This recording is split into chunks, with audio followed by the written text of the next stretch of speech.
Marco নামক একজন ব্যক্তি একটি ক্লিনিকে কাজ করেন। তিনি তার কাজকে খুব ভালোবাসেন। তার সাথে এই ধরনের কোনো কিছু আগে কখনো ঘটেনি। একদিন মার্কো তার শিফটে কাজ করার সময় বেশ কিছু পায়ের আওয়াজ তার অফিস ঘরের দিকে এগিয়ে আসতে শুনতে পান।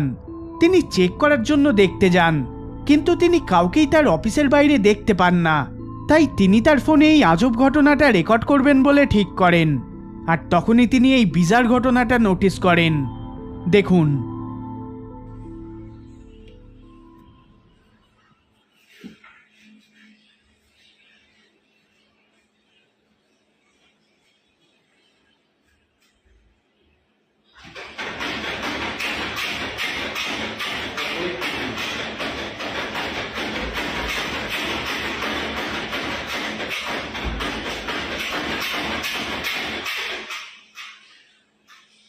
Siapa itu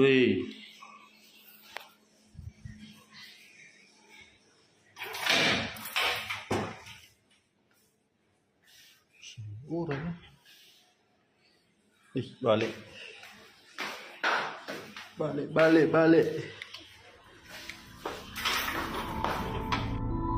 চাবির গোছাটা আপনা থেকে নড়তে শুরু করে। দেখে মনে হয় কেউ দরজা খুলে ভেতরে ঢোকার চেষ্টা করছে, কিন্তু মার্কো উঠে দরজা খুলে দেখেন তিনি সেখানে কাউকেই দেখতে পান না। মার্কো শিওর যে এটা একটা সুপারন্যাচারাল ঘটনা, যেটার ব্যাখ্যা তার কাছে নেই।